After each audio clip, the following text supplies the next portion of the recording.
Hello guys, let's discuss about internal audit and external audit. देखो बेटा, दो type की ऑडिटिंग फेमस है मार्केट के अंदर। दो टाइप के ऑडिटर्स जो हैं वो हम देखने को मिलते हैं हमें। एक इंटरनल ऑडिटर होता है और एक एक्सटर्नल ऑडिटर होता है। दोनों में फ़र्क क्या होता है? इंटरनल ऑडिटर जो होता है वो कंपनी के अंदर ऑडिट करता है, कंपनी के डाटा को चेक करता है, कंपनी के रिकॉर्ड्स चेक करता है। कंपनी के अंदर वो जो भी काम कर रहा है वो पब्लिक नहीं होगा। ऑडिटर ने जो काम किया, इंटरनल ऑडिटर ने, वो कंपनी के अंदर ही रहेगा। और ऑडिटर की जो रिपोर्ट है इंटरनल ऑडिटर की, वो बाहर नहीं जाएगी। इंटरनल ऑडिटर की जो रिपोर्ट होती है वो मैनेजमेंट के पास रहती है। मैक्सिमम जो कंपनी के अंदर ऑडिट कमेटी, जिसको हम फेमसली TCWG यानी कि दो चार्ज विद गवर्नेंस बोलते हैं, उनके पास जाती है। तो उनकी जो ऑडिट रिपोर्ट है वो बाहर कहीं भी नहीं गई। और जबकि एक्सटर्नल ऑडिटर की जो रिपोर्ट होती है वो पब्लिक होती है।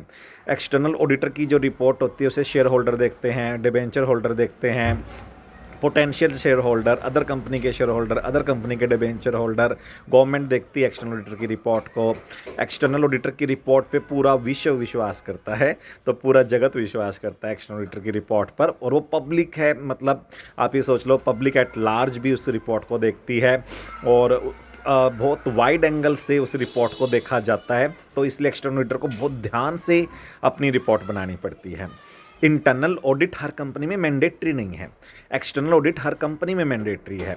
कोई भी ऐसी कंपनी नहीं है जिसको एक्सटर्नल ऑडिट ना करानी पड़े। Each and every company is covered in the external audit.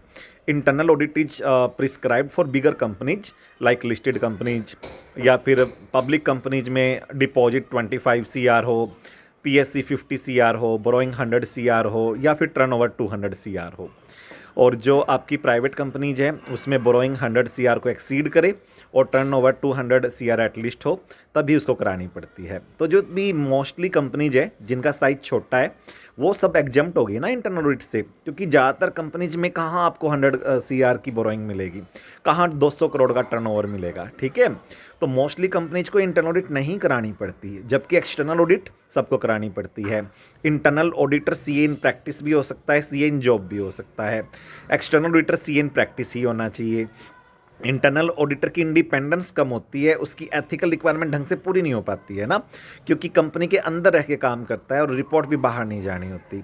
External auditor के लिए इंडिपेंडेंस बहुत बहुत इंपॉर्टेंट है और एक्सटर्नल ऑडिटर का इंडिपेंडेंट होना मैंडेटरी है। एक्सटर्नल ऑडिटर की इंडिपेंडेंस को मेंटेन करने के लिए गवर्नमेंट मल्टीपल लॉज बनाती है। कंपनी लॉ के अंदर सेक्शन 141 है, 144 है, और भी बहुत सारे सेक्शंस हैं जिससे कि इंडिपेंडेंस को इंश्योर किया जाता है। और सिर्फ लॉ से नहीं, ऑडिटर को इंडिपेंडेंस मन से रखना होता है, माइंड से रखना होता है, करैक्टर से रखना होता है।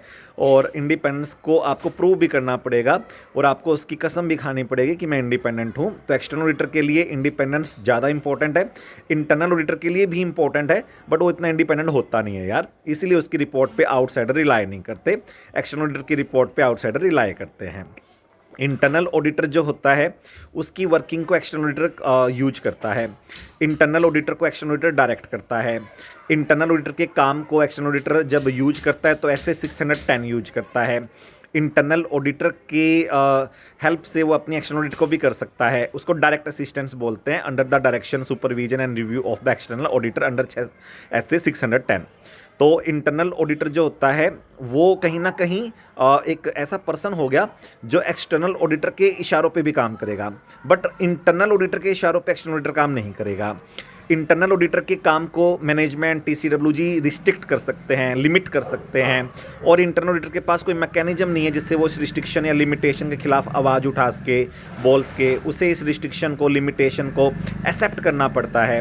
एक्सटर्नल ऑडिटर के वर्क को रिस्ट्रिक्ट नहीं कर सकती मैनेजमेंट, TCWG। एक्सटर्नल ऑडिटर उनसे रीजन मांग लेगा, जस्टिफिकेशन मांग लेगा, वो दे नहीं पाएंगे।